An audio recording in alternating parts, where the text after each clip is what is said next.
What's up, everyone? Champ Bets back again for another UFC predictions video. This time for UFC 312, Dricus Du Plessis versus Strickland, the rematch. I'm excited. Shout out to Australians. They have a fun card.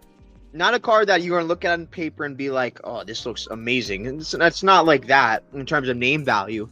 But if you look top to bottom on this card, in terms of if these fights are gonna be fun, man, we're gonna be in for a great night. I am super duper excited for this card because, man, I mean, maybe you don't know the names, but like a lot of the names I heard and listen. There's some of my guys. I like some of these people a lot. So let's get into it. But first, as always, we go through what happened last week. How did I do last week? Pretty good. So we can go fight by fight with these ones. The first one on here, yeah, it's Hamdi. I just put like a little bit on Hamdi for the fun of it, just for the memes. I'm not sure he won that fight. It was really close, to be fair. I don't think it's like the worst robbery ever if he won it, but I don't know. I totally get where Pogue is coming from. I can totally see it going to him, and I would not have been mad if it went to him. I mean, props to Hamdi. I mean, not even Hamdi, like Jamal Pogues.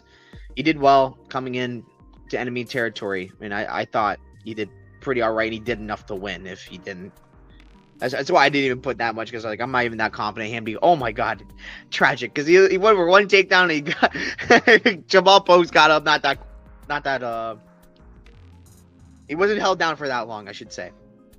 I was like, oh shoot, this is in big trouble. But hometown cooking helps. So yeah, I didn't go heavy on that. I just did that for the memes, and I sometimes like doing that for fun. But I did think he was gonna win, and I mean, yeah, low key, maybe not. Next bet I had was Lucas Alexander over Bogdan Grad. This hurts my soul so much. Because Lucas was looking amazing. He looked like the favorite to begin with, doing everything he wanted with Grad. He hurt Grad at one point. It was looking beautiful. It was going incredible.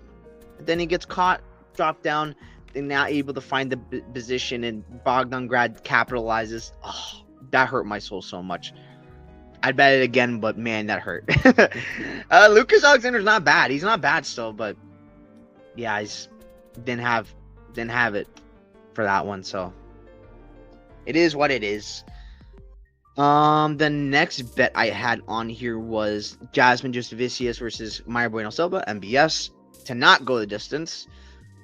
I mean, I don't think it was a bad bet at all, because Jasmine was in a very deep guillotine by Maya Bueno Silva, and if you give Maya Bueno Silva that, she absolutely can catch a lot of girls with it. But Jasmine's a complete dog. She's a complete dog, and I did think she was a complete dog, and it's like, okay, I think there's a chance that MBS goes for that, but she won't get it, and Jasmine will like pound her out. She got a crucifix at the end, but not enough to finish. I'm not too mad at making that bet either. At the odds especially. Yeah, Jasmine did put a beating on her. I don't know what the hell the fighting nerds got Maya Bueno Silva to do this camp, because she's just a punching bag. Legitimately just a punching bag. It was bad to watch. Yeah, pretty easy win for Jasmine, honestly. So go for Jasmine. Next one I had, oh my god, this hurts my soul too much as well. Thomas Peterson versus Shamil Gaziev. I took a little shot on Thomas Peterson. It didn't really go that way. He was winning though, and I wish he kept with the wrestling game plan. He got a takedown and it was easy. Then he just kept back to striking, and like he was winning the striking until he got caught, which is like kind of, I don't know why you're even risking that. He should have kept going with the wrestling. I think he would have had more success like that. Didn't really do that and ended up getting caught. I knew Shamil Gaziev was live to nuke Thomas Peterson round one, like pretty early, which is why I didn't go that hard on Peterson. But hey, it is what it is. I can't control that. And then the main event. This was my biggest bet of the night. It was Nasruddin Mavov to beat Israel Adesanya. I put a few bets. I put a point handicap because I thought he would at least do a very good job competing, show himself well. Absolutely did. And I also put one of Imavov to win inside the distance and went to scorecards. No action. Get my money back. Reason why I did that is because I made a point Nasruddin Imavov has one of the most underrated chins in MMA right now. This dude can get cracked and can keep coming forward, and he's relentless. The only worry was like the cardio and something like that, but I don't think that's as much of a concern, especially in this kind of matchup against Adesanya. And yeah, and I bet the money line on Imavov. This is my guy, bro. I love Nasruddin so much. And I will say this again. Because I said this last week with Imavov. Imavov is that good. It's not that Izzy's washed. He's not washed. He was looking good. He is really good still. He still beats a lot of these middleweights. It's just Imavov is that guy right now, and people are and I already hear the narratives coming out from this. And I said this coming in. People are gonna be like, "Oh, Adesanya is washed. He's not washed. He's not washed." And people are gonna say this about Imavov. He beat a washed Adesanya, just completely disrespecting this guy when what he did was absolutely incredible. Hand speed on display. In round 1, he hit Izzy with a big uppercut. It looked like he was making Izzy tired because I remember watching might have been for the Vittori fight, which is like forever ago, like a countdown where Izzy's talking about how important like breathing through the nose is. He was breathing out the mouth in round 1 because of all the wrestling exchanges that Imavov was forcing, while he wasn't necessarily having the best success with the wrestling exchanges. He was getting in really good takedowns, and that's what you can give credit to with Imavov. His takedown attempts are excellent. Even if he's not able to get them, maybe he's going to get tired, but you're also going to get tired too. And I think I noticed that when I was doing the breakdown last week, where it's like, okay, sure, Imavov's looking tired in some of these fights against like Brendan Allen or Jared Cannonier. Maybe not even Cannonier. I wouldn't even say that. Roman Dolidze. But he's also doing well in these clinch exchanges, and the other guy is getting more tired. I think that's something you have to kind of consider with Imavov. Like, yeah, maybe he's tired, but man, his opponent is dead tired too. I love this guy, Nasruddin Imavov. I hope he wins the belt because he's my guy. I'm way more afraid of him against matchups like Fluffy Hernandez or Dricus Du Plessis, but he can still win. He can absolutely still win because he as his nickname says, he's a sniper. He can absolutely clip both those guys and win. It's just a little scary because if we do get to those later rounds and stuff like that, those guys can absolutely exploit like the flaws of Imavov, unlike someone like Adesanya, who just doesn't fight in that pace kind of thing. So yeah, that is like betting wise how we did on the card. So overall, good. Can't be too mad. Some dog shots I honestly probably would take again. All of these I would be willing to take again. Maybe not as much Thomas Pearson, but I'm okay with it. I'll live. And I think that was a good week of betting. And let's hope we continue that on. But first, again, let's just go through what happened last week. Again, with the other picks. 7-11, pretty all right. Talked about that. Terrence McKinney, quick finish of Demir. Did I not? I think I'm crazy. Oh, I know why. Never mind. I was like, I do have a bet on Terrence McKinney, but it's for coming up. So I did bet on Terrence McKinney. I put him in a parlay. Yeah, like this was an easy fight for Terrence McKinney. He does his thing. Nothing really crazy. I don't really need to talk much about this. Good win by Terrence McKinney. Talked about that one. Muhammad Naimov over Conor Ofley. I think a lot of people were thinking this fight would be a lot more dominant from Naimov.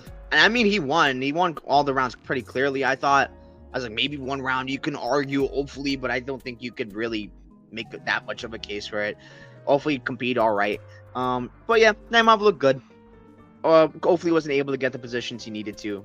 Ofley's only chance of winning was getting on top, and he wasn't really able to do that too much. So props to Naimov. He did what he needed to do to win. Good for him. Faraz Ziam versus Mike Davis. This was impressive. I know a lot of people are like, "Oh, what is Mike Davis doing? Like pulling guard?" I didn't actually hate that idea. I think that's a hot take. I'm gonna have some hot takes in this video talking about 312 too, so be ready for that. But I mean, I didn't hate the idea because I do think Faraz Ziam's takedown defense has gotten like a lot better, and it did show in this fight. It's like being these ground exchanges and try to sweep, and he got a few sweeps in some of these exchanges, which is pretty good. Mike Davis did a good job of coming back at the end of rounds with like some big shots, like in I think round 1, round 3, something like that. Like he got some good moments, but Zion just did too much damage. And I knew like I don't want to really fade this guy, my guy Zion, because I like this guy a lot, and I saw enough in this fight to tell me, damn, this guy is gonna be a monster in this division. Because I was like, Mike Davis, both these guys are really good, but I do Mike Davis is the real deal. I still do. But man, Zion, to be able to compete in these wrestling exchanges, even if it isn't the same Mike Davis, I mean, I think it does say a lot. I'm very high on Faraz Ziam. He's been my guy. This is like the first time I've ever gone against him. I knew I didn't want to bet against this guy. Yeah, this guy is good. Shout out to him.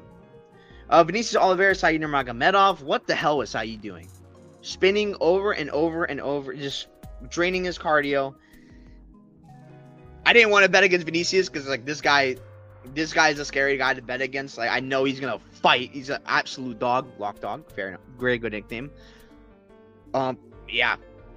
I think it was a little arguable to give Said rounds 1 and 2, but I'm not mad giving rounds 2 and 3 to lock dog, to Oliveira, Vinny. I do think there's something to consider, that like the reason why I thought round 2 is like, yes, Said's body language is really bad. It's horrible, but like he did land pretty well. But it's making me realize like every time a fighter has horrible body language, it feels like they score it to the other side, even if they do really well in the round, you know? So I think that's something to consider in the future. Maybe that's why Merab's doing super, super well. But Merab, it's more Merab, of course. But yeah, like body language, I think actually matters so much with judging. So I think that's something to keep in mind in the future. Yeah, props to Vinicius to even do as well as he did with the broken rib. And that says a lot. This dude is the real deal. I didn't bet against him for a good reason. So yeah, shout out to Lockdog. Pavlovich versus Rosenstrike. Yeah, I'm not as mad about this fight as other people are. It's like to me, Pavlovich fought a smart fight. He did what he had to do. Needs to get back into the one column. Did what he had to do, and he went against a former trading partner at ATT, who probably knows how he strikes and stuff like that. Be smart, take top position, be smart with top position, not do anything dumb. I mean, shout out to Pavlovich, man. He fought very well. I'm not mad at that performance as probably other people are. It's like, oh, he lost his aura. I don't care. I don't care about that. Pavlovich still hits really hard. He dropped I think it was a drop. Not round 2, but round 3 I'm talking about. Like, I think he hurt Rosenstrike, took top position. So basically, like, okay, I'm up here. Let's win the fight. No need to worry. No need to panic. Go work by Pavlovich. I like that performance. It showed fight IQ to me. Michael Venepage over Shar Magomedov. I went with MVP.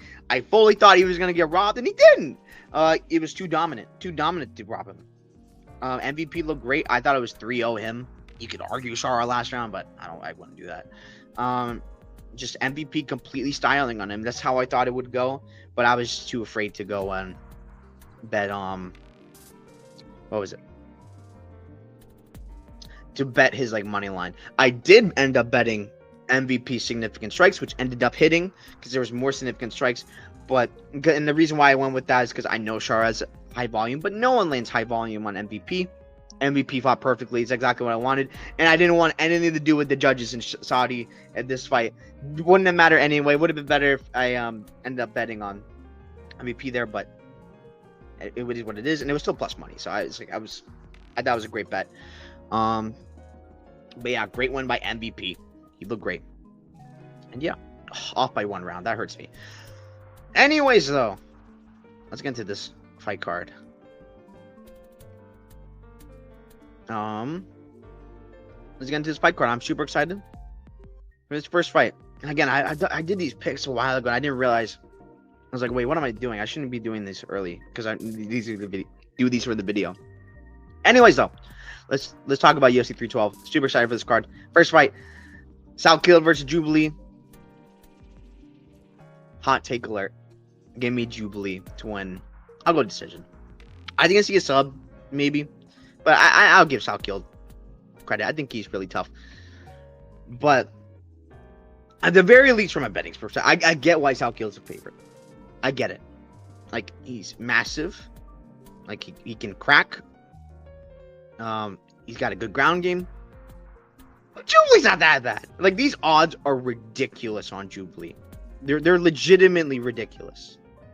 Plus 475. I think in other books he's.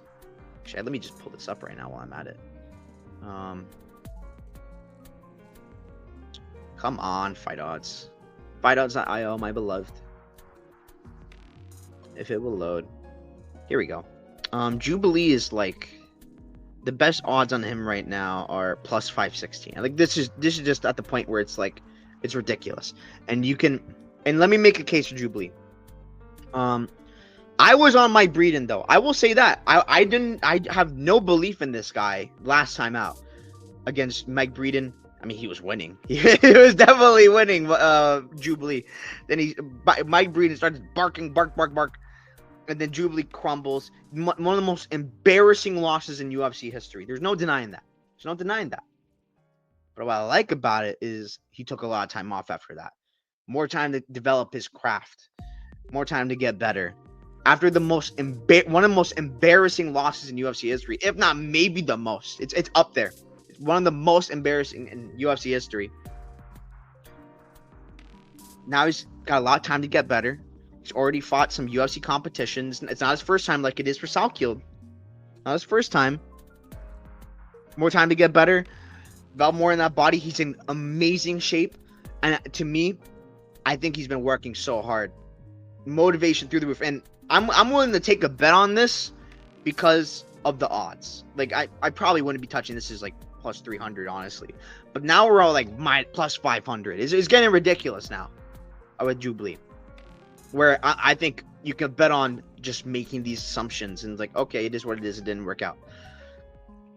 I do not like these takedowns by Salkield in Dana White Contender Series fight from so far away, man. It is so horrible. I hated those.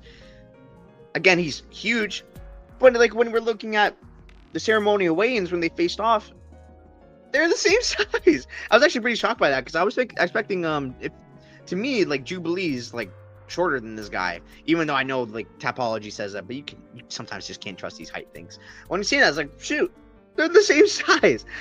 Jubilee has all right striking. I probably give Salkield the benefit there. I'll give him more from what we've seen.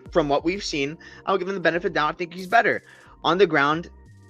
I think it's a little bit of a toss-up. Salkield's got an all right ground game. I don't think it's bad by any means. I don't think Salkield's bad. I think this is a good prospect himself. But the thing is, I know Jubilee's been working, and he's motivated after how bad he looked last time. He's got a whole country on his back trying to get a win. Man, I think he's a big upset. I think a big upset super live, and I'm willing to take a chance on it and pick it. Give me Ancho Jubilee to somehow win this fight. It feels crazy to say because I was so down. I thought this guy was horrible. And like, he's okay. He's not that bad. He really isn't that bad. But I'm willing to take a shot, man. I don't think Salkield deserves to be this big of a favorite. I get people picking him to win. I get it. I got more cojones to be like, do dumb picks like this. I'm more willing to be wrong. Why not take a shot on it? I'm willing to do that. I'm not calling anyone dumb for like, oh, you have Salkield? What are you doing? No, nothing like that. I'm taking Jubilee. Give me Jubilee. Jubilee Army, rise up. Next fight, Kevin Jose versus Jonathan Mikalev. I'm not exactly sure because I remember the the weigh-in show had a specific way of saying his name, but I don't remember off the top of my head. But I like Jose to win this fight a lot. I think this is a complete levels difference. This is a massive step down from Brian Battle. I'm pretty high on Kevin Jose, but I picked up against him because I'm higher on Brian Battle. I think Brian Battle was incredible. I think he's really good. He's always getting better, fight to fight. I love that about him. And Kevin Jose didn't make that easy time for Brian Battle, not at all. But yeah, Brian Battle's pressure kept coming forward, getting to him. Brian Battle was able to do his thing. Now against Mikalev on the Contender Series, I didn't think the guy he beat was that good. To be honest, I'm not impressed by definitely the striking. The striking is not great. I think Jose is going to absolutely smoke this guy in the striking. I understand the concern because Jose does tend to have not as good striking performances against longer guys. Although I won't lie, at the ceremonial weigh-ins, so it's like they don't look that different. Like they didn't look that different, which is kind of weird because the height difference is weird. Not weird, but like Jose is gonna be taller, but it didn't really look that way. So that's wrong. But like I know like the reach thing, like Jose does have trouble with that. But with how Mikaev strikes, I don't. I'm not super worried about it, and that's also because Jose has been spending more time in CKB, more time in the oven, getting better in that realm of striking. Because we know he's a judoka, does great work at judo, great takedown defense, and I think I have trouble seeing Mikaev win this fight if he doesn't get the fight down. And even if he does get the fight down, is it over? I don't think so. Give me Kevin Jose. I like him a lot here. I think he can absolutely outstrike Mikaev. I think maybe if he can take the fight on the ground himself and have success there. But at the bare minimum, if he does get taken down by Mikaev, I think he can find his way up and he can do more damage and win a decision. Next fight up the card, Cody Steele versus Rongju. Well, I'm going to change this, actually. I'm going Rongju by round 2 TKO. I love Cody Steele as a prospect. I think this guy has ridiculous potential. But this guy's going to get chin checked really soon. He's going to get chin checked really soon. I do think he's like ridiculously awesome prospect. I'm not as high on the wrestling control. I know he's like grappling background is like really legit. I totally get that. Maybe he's able to find his way through. But man, on the feet, it scares me. It scares me against a guy like Rongju, who I think can crack him bad. Has shown pretty good wrestling himself. I think he's a very live underdog here. Am I looking to really like fade Cody Steele like that hard? Like, oh, I'm gonna 5 units. No, nothing like that. I'm probably not even gonna put 1 unit on Rongju, but I'm probably gonna put a little bit on Rongju because I do think he's super live to win this fight. I think he's a very good underdog. Cody Steele coming from the USA, long flight. In an interview I was watching, he was sick. Not so great to be sick when weight cutting. Maybe it's like a byproduct. I think Rongju's super live to win this fight. I like Rongju. I think he can find the TKO, and I think he can absolutely chin check Cody Steele. Cody Steele, work on the striking, work on that defense. Like, and I get it. He's a marauder. He hits so hard. This dude made his Dana White Contender Series opponent too scared to fight him. I get it. This guy is a bad dude, and I think he's gonna have a lot of success in the future. But no one's undefeated. I mean, I shouldn't say that. Not no one. Not Khabib. Not many people go out on mixed martial arts undefeated, and a lot of people, really good prospects, lose even early on. Doesn't mean this guy can't be something great, and I think he absolutely can be something great, especially with his grappling base. He's gonna keep getting better, work on that wrestling, the striking, better defense. I think it's gonna work, and I think a loss here against Rongju is what's gonna help lead him to get to that. So yeah, I like Rongju here. Here we go. Alexandre Topuria versus Colby Thickness. Thickness is thickness for sure. Here we go again. I'm going Thickness. I go decision. I'm not overly impressed by Topuria. Alexandre Topuria. Obviously, Ilya is the guy, but I mean, there's nothing on tape can really tell you like this guy's all that. I'm not gonna be out here and telling you bet Colby Thickness like before the fight starts. I'll tell you, if we get out of round 1, a live bet might not be a bad idea on Colby. And I think that's very live. I think he's live for a late finish. I think he's live to win a decision, maybe like a 10-8 round 3 and take over at the end of round 2. I think something like that is very possible. Like Oliveira versus Sopaj kind of thing, but maybe not the finish. Colby's relentless. I like that about Colby. I'm not crazy about his chin, which is why I'm like, I can't bet it pre-fight. Like his chin is not so great, but he's a tough dude. He's a grinder. Topuria does have good wrestling, grappling, though against not so good fighters. Like that's the hard part. His resume is not good. It's not good. You're just going off last name Topuria is like, okay, he trains with Ilya, maybe he's good. Colby trains with Volkanovski. Maybe he's good. It's like the same sort of thing, but at least Colby has a belt in a pretty good promotion. Like, and I think it's Hex, right? It's Hex off the top of my head. It's not Hex. It's not the other big one in Australia. I'm forgetting the name. I can literally just find out if I look at Jack Jenkins, who I'm picking, by the way. Haha. Oh my god, of course not. Tom Nolan, I'll probably find. Again, Eternal. It's Eternal. That was such a bad mess up. Eternal MMA, which is I think that's what most people consider the best promotion in Australia. But Hex is pretty good. Yeah, this is a big fight for Colby because this is a one-fight contract. And I will say this, like, this is a big reason to worry about picking Colby. Because I know on an interview, Topuria, like, specifically asked for this guy. This Colby guy he specifically asked for. And he's on a one-fight deal to fight, like, Alexandre Topuria. That's like... Ring the bell! Alert! This might be a bad idea. What I'm doing, like picking thickness to win, not thickness. I keep saying that, thickness. So like, I can't do a pre-fight. I can't do it. But at a live number where I know like a lot of people are already on Topuria, and like the numbers gonna get wild if he's like completely winning round one. Maybe drops Colby. But I think Topuria is super live to win round one, to get a finish in round one. But again, if you get out of round one, live bet. I think the live bet's super live on Colby. I think he does take over, and I think he does win. I think he gets more fights in the UFC after that. Been training his whole life for this. This is a put up, shut up moment in Australia where stars are going to be made on this card. I feel it in my blood. Give me Colby. This is probably a dumb pick, but I don't care.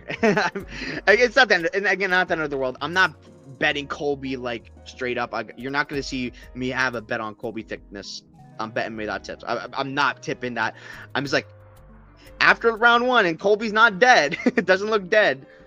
Live bet's not that bad of a look if the odds are like really nice. So yeah, because again, the last time you seen Topuria go long, Gasling wasn't there, but that was a few weight classes. That was what's that, 9 years ago, like forever ago.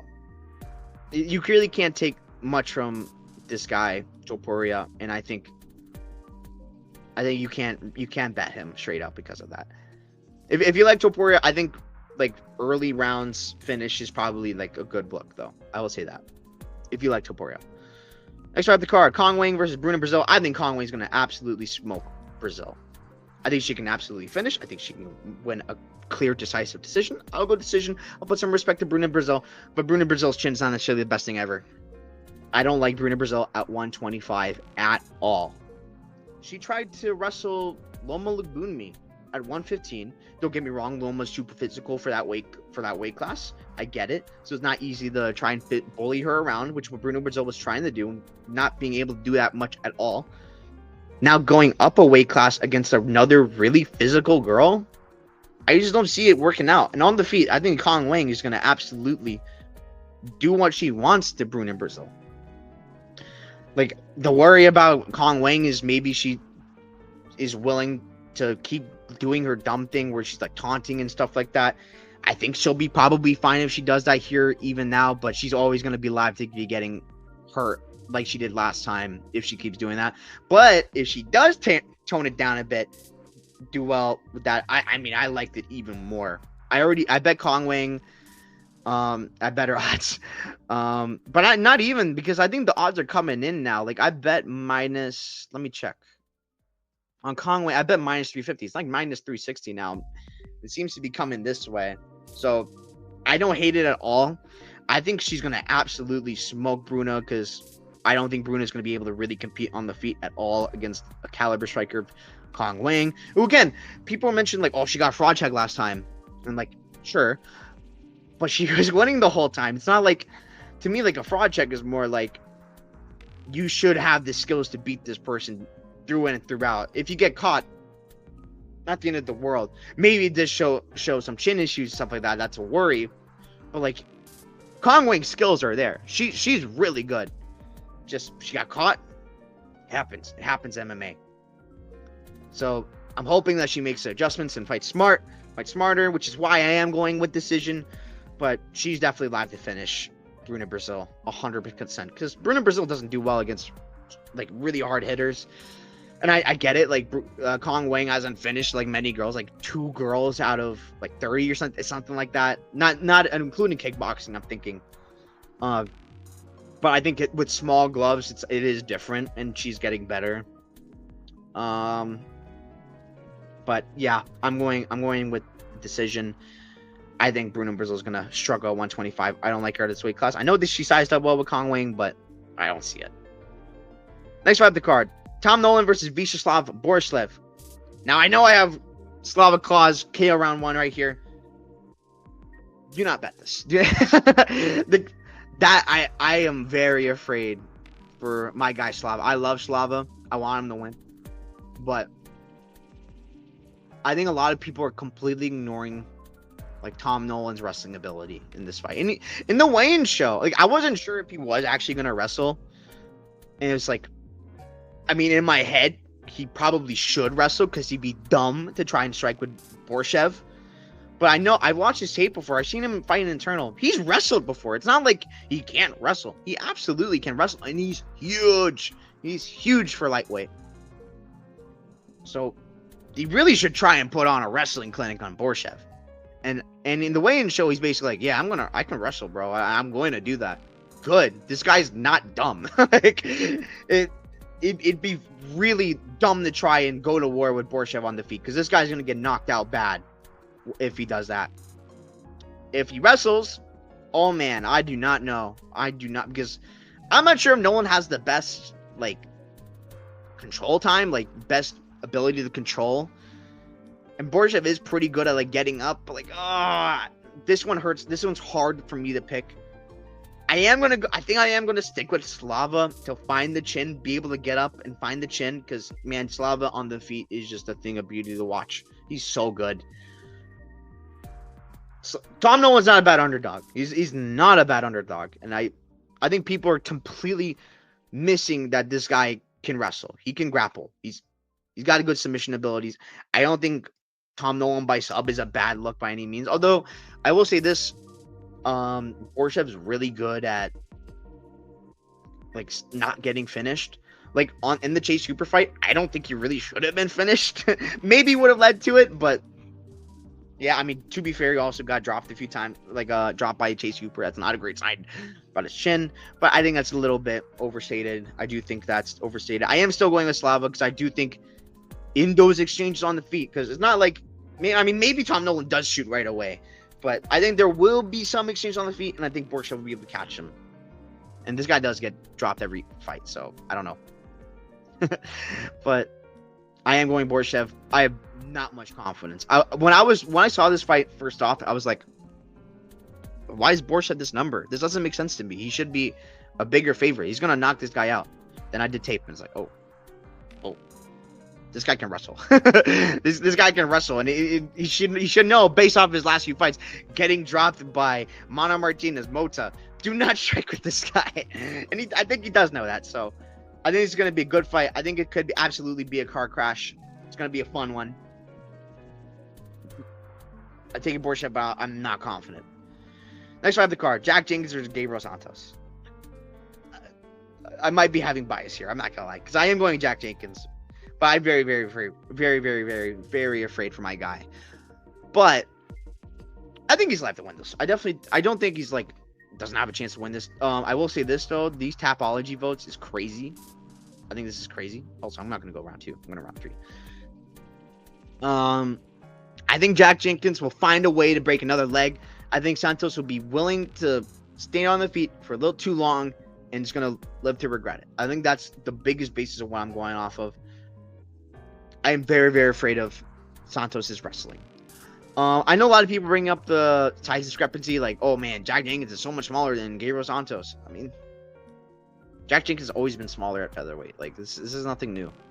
It's not like he's small, like small in the weight class in terms of like stature. He's a big dude, and so is Santos. Don't get me wrong, but like Jack Jenkins is not going to be like super easy to push around and stuff like that. He's got all right takedown defense. I'm very worried about get-ups and stuff like that. I'm super worried. But I got belief in Jack Jenkins. I think he's going to get better and better. I like this guy a lot. I think he's a very good contender. Maybe not contender. I shouldn't say that. Prospect at 145. Both these guys are. Both these guys are really good. And on the feet, I do favor Jack Jenkins to win this fight. I think Santos is a little too hittable on the feet, and I think that's going to be to his detriment here. Aussie judging come through for me. I like plus 3.5 Jenkins though. I think he'll do a good job of keeping himself safe and not getting finished. He's got a really good chin, Jack Jenkins, and he's really smart. I like his fight IQ. I mean, if you listen to him talk, he knows this game very well. I got a lot of belief in him, partly because of that, because I know he's a smart guy. Yeah, I'm not crazy about Santos being so hittable. I am a little afraid that he switches stances, so maybe like a leg kick being like really good. Like Jack Jenkins landing a big leg kick, not gonna matter too much because he'll switch stance. Although it's still is a lot of damage. Yeah, I am praying that Santos is not just gonna wrestle the whole time, because if he isn't, I like Jack Jenkins' odds, especially at these odds, because I think these odds are pretty off at this point, to be honest with you. Like what's the odds? Plus 185. It's coming in a little bit. I bet plus 200 happily. But I also like the spread minus 3.5. It's a minus 3.5 spread at minus 125 odds. I wish it was plus money so bad, but I expect those odds to get wider if it does get wider. So yeah, I think Jack Jenkins. I got belief in my guy Jack Jenkins. I think he can get a late finish, if not win a decision. Next fight of the card: Jake Matthews versus Francisco Prado. I'm actually changing this to submission. This is a good fight. I'm super excited for this fight. Prado's a maniac. At ATT now, America Top Team. He's got that ATT water. You get that steroids in the system. He's filled out at 170. I mean, he's not necessarily like big for the weight class. Like, I mean, you know what I mean. He's like big in stature, but like, still, Jake Matthews kind of makes him look smaller in comparison. I think Jake Matthews can control range, and I think the main reason why I like Jake Matthews a lot is I think he's gonna be able to wrestle and get takedowns on Prado and find a submission. I think the grappling edge is too strong here, too big. I like Matthews to be able to out-grapple Prado. Prado is definitely young. He's getting better. So I'm by no means am I looking to like, oh yeah, I gotta get what's the odds on Jake Matthews? Minus 235. Oh yeah, minus 235 Jake Matthews. No thanks. I'm okay. Because I know Prado's really good. Can absolutely land a big shot on Jake Matthews and sleep him. I don't deny that. And he's an absolute dog. You gotta respect that about Prado. But yeah, I think Jake Matthews gets it done with the wrestling. Gets another one for the Aussies. So, yeah, give me Jake Matthews. And this, Phil Rowe fight. Oh my God, Phil Rowe. Michael Morales. Like, if you look at these opponents, this is not a great look, actually. But Darius Lauer is also a horrible look, too. But he competed all right against Morales, even though he lost clearly. Phil Rowe is a dummy for what he did. Shout out to Phil Rowe, though. He took a picture with me, and I don't mean to be mean to him at all. I actually like Phil Rowe a lot. Get better. I mean, he's not the best guys, but Prado, not necessarily the best guys either, besides Del Huber, who's really good. I mean, he got absolutely out-wrestled against Jamie Mullarkey. Now up a weight class. What is Jake Matthews going to do? I think he's going to wrestle him. Although, again, ATT now, getting younger, getting better.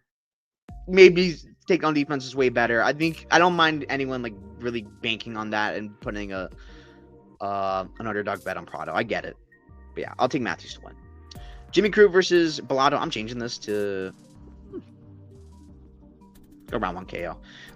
Man, I think Bellato is a fraud. I do not believe in this guy at all. I really don't. He's so slow. Losing the Vitor Petrino, who I'm like, if you've been listening to me, I'm like, this guy Vitor Petrino is not good. He's not good. I picked against him every single time. Worked out pretty well. These recent times. This dude Vitor is not that good. I don't think Bellato's that good either. My guy, I bet on Ihor to beat Bellato that first time. I thought he was robbed of a win. I thought he should have won that fight. I understand the narrative of not liking Jimmy Crute here, retirement. Now he's coming back, like, all of a sudden. Can you trust that? But I will say this: I like the time off for Jimmy Crute. I think that's good for him, if I'm honest. If he didn't mention all that stuff about retirement, I mean, I think this is just a complete positive for Jimmy Crute. I just think he's better. This is a big step down in competition, even from Alonzo Menifield. This is a big step down from Menifield in my eyes. Jamal Hill, Anthony Smith, and Bukowskis, maybe same level. But I think he's able to get wins against guys like Bellato at this level. I am worried about the cardio, but I have belief in Crute to be able to get a finish here, get a win in home soil against Bellato. I think the striking is like better, but I mean, you have to worry because the chin's always up in the air. But that's the same thing for Bellato. Like, it really goes both ways. I think Crute's ground game is pretty good.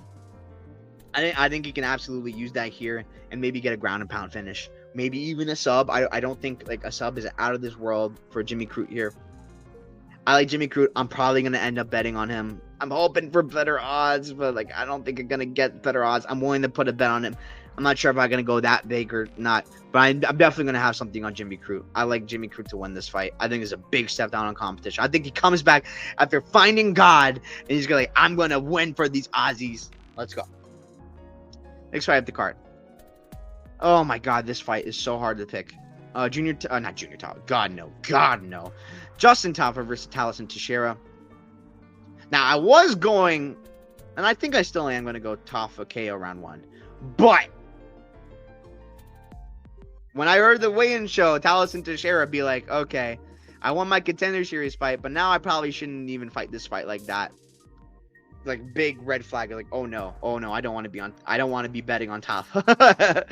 Because this guy, Talison Teixeira, does have jiu-jitsu. And he hasn't really shown in his MMA career. I hope he doesn't show it because that means a KO is super live. Under 1.5 is super live. Don't have a bet on that, but I'd rather that.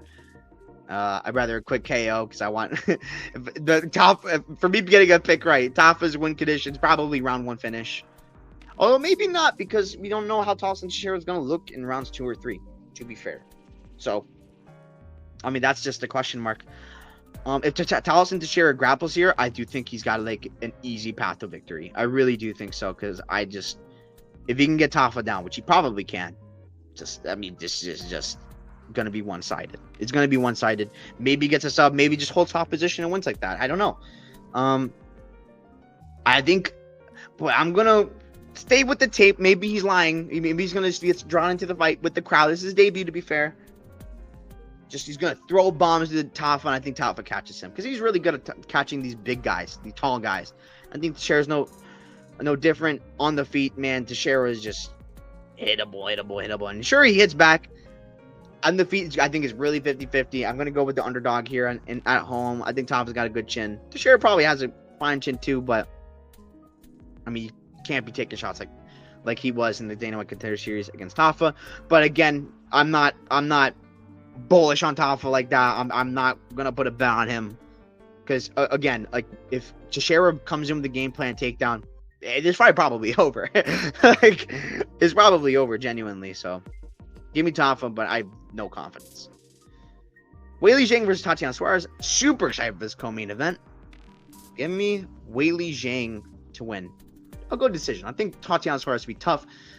I get the Suarez love. I get why people are betting her. I'm not going to be hating on anyone doing that.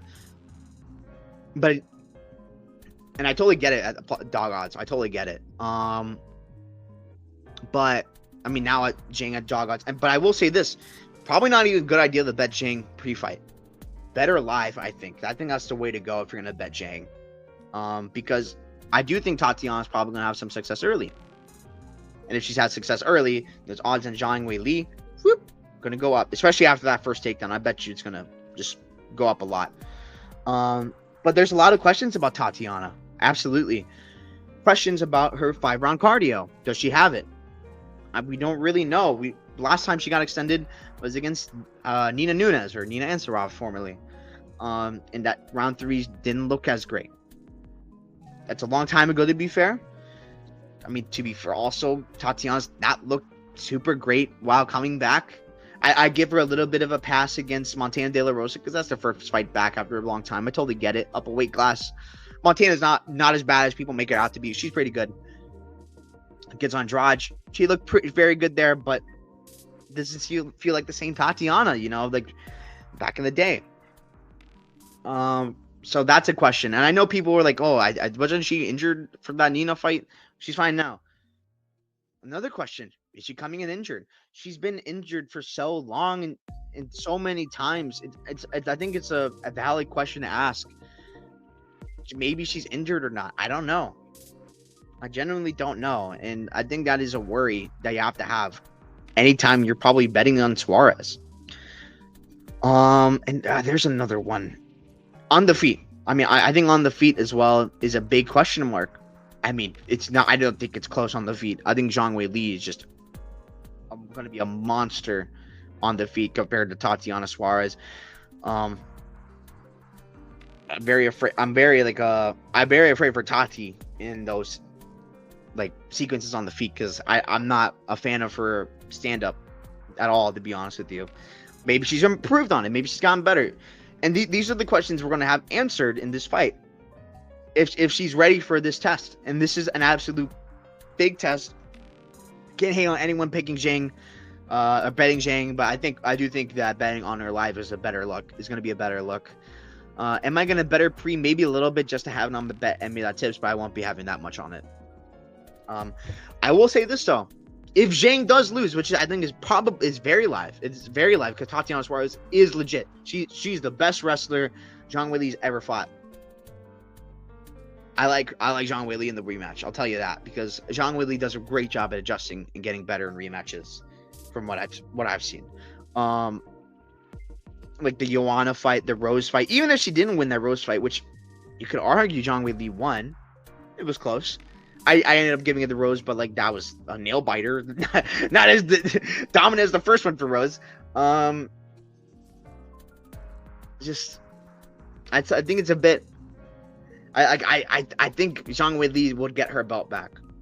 I ended up betting a little bit on. I didn't put too much on it. Zhang Weili to be champion at the end of the year, and that's under the pretense that I think Zhang Weili, if she does lose this fight, she's gonna get the belt back from Tatiana Suarez.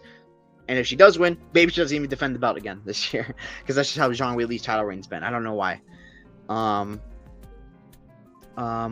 Yeah, but I do think Zhang Weili wins. I like she's at Bangtan Muay Thai. The Hickman brothers, great coaches for wrestling. The ones that prepared Volkanovski for Islam Makhachev their first time around. That was incredible. Like, they did an incredible job. And, like, I've been so high on them ever since. And they do good things to these fighters. And even then, with Zhang Weili, wrestling's improved so much. I like the improvements she's made in her wrestling. I will also say, I know people are gonna mention, Rose Namajunas was able to get Zhang Weili down. There's another Yan Jianun. Yan Jianun's with the girl. Like she was able to get Zhang Weili down. Tatiana Suarez is gonna get her down. I don't think it's the same because they don't bring the same level of threat on the feet. Like Tatiana Suarez doesn't bring the same level of threat on the feet like Yan Jianun does or Rose Namajunas does. I mean, Rose literally knocked out Zhang Weili. And Yan Jianun dropped Zhang Weili. I don't think Tatiana Suarez has that. If she does, oh my god, she's gonna be a freaking monster. Although I will say this for my year bet, I am very worried that if Tatiana Suarez does win, there won't be a rematch just because of injuries. Like maybe she's injured, she won't be able to defend her title this year. I am worried about that. But I do end up thinking that Zhang Weili is gonna win. I think the 5-round experience is gonna be huge for her. I think she'll be able to push in the later rounds. Not make it as easy for Tatiana Suarez. Be able to scramble, manage her P's and Q's, not get subbed. I like Zhang Weili to win this fight. Now the main event: Dricus Du Plessis versus Sean Strickland. I like Dricus Du Plessis to win. I think I'll be a little nice to Strickland. Round 3 KO. I think he's gonna find the finish this time against Strickland. I think he's gonna find the KO. The big difference in this fight compared to the last one is that there's only one guy who I have any sort of belief is going to make any changes to their game plan, and that's Dricus Du Plessis. I think Dricus is going to come in with a better game plan and fight Sean Strickland better. Well, Sean Strickland fight the fight does not change. Like I don't think any talk of him like doing anything different is going to be doing him any favors. He does have staff. I mean, I don't know. I'm not a staff doctor. I'm not a doctor. Maybe I don't really know. But it does sure look like staff. I will say that. And there's a question about if he's on antibiotics and stuff like that. If he is, goodness, his cardio's in trouble. Because that can zap it. I think Dricus Du Plessis is going to make adjustments. And in a fight that was already close, I did think Strickland won the first time. I picked Dricus Du Plessis the first time around. I was like, this is really close. You can absolutely make an argument Dricus Du Plessis won. But it's like, I lean Strickland winning, I think it was rounds 1, 2, and 5. But round 2, you can absolutely give Dricus. I do not deny that.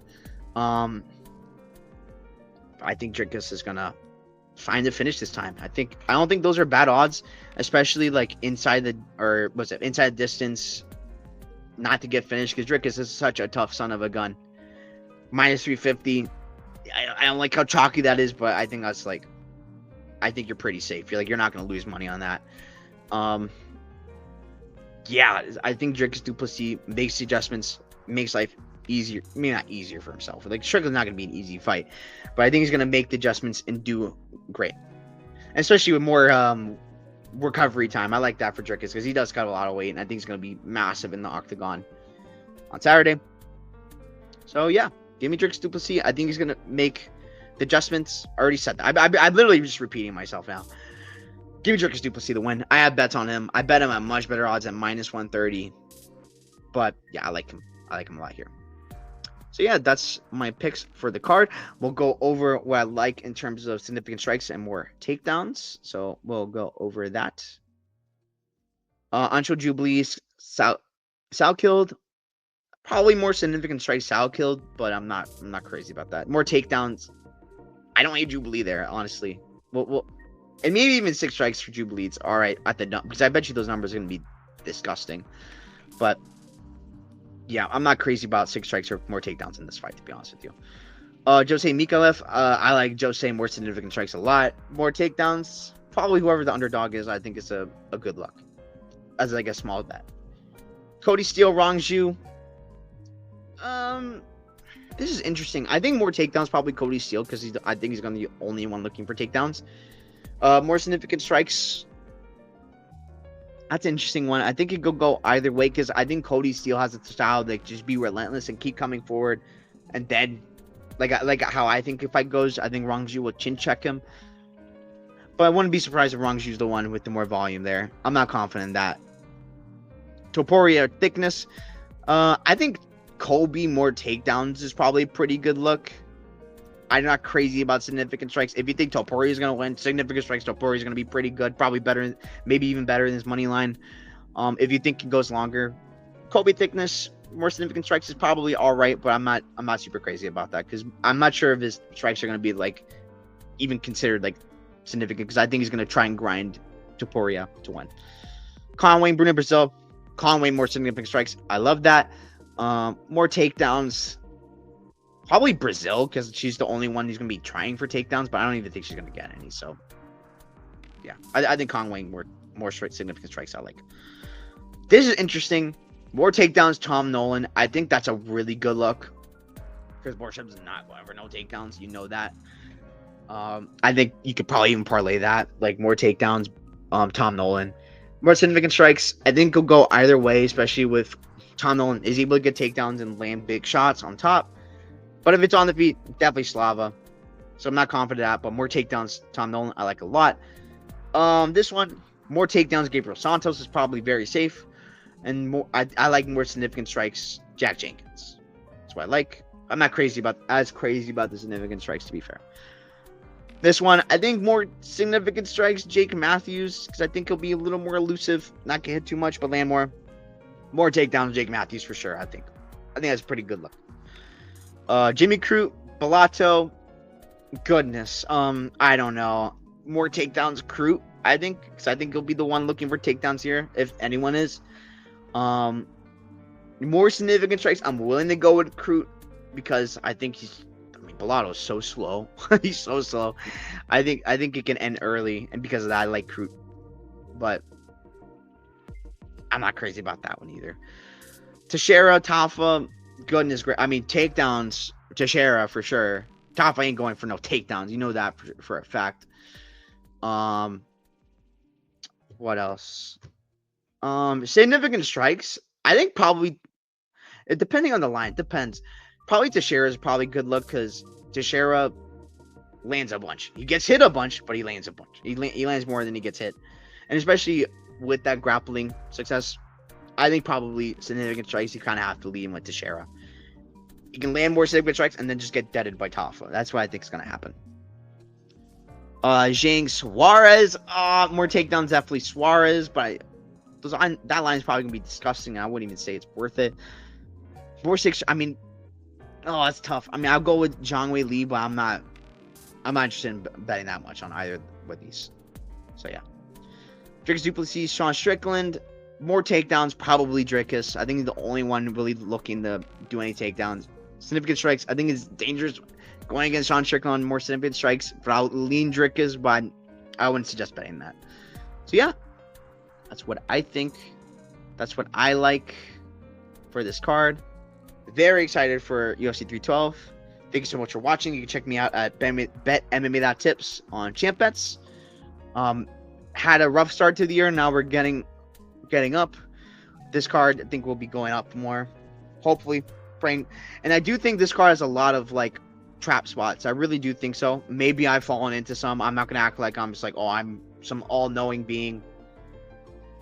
Maybe I'm falling for. Maybe I call it falling for Kong Wang or something like that. But yeah, be careful with betting this card. I will say that. I do think that this is a dangerous card to bet, but I do think a lot of all underdogs are alive. So yeah, very excited. Super hyped for this card. Can't wait to go talk about next week. Cannonier versus Gregory Rodriguez. That's going to be a fun fight night. A lot of spots I like on that card. Let's tune in. That's going to be fun. Yeah. Thanks so much for watching. Have a great one. Peace.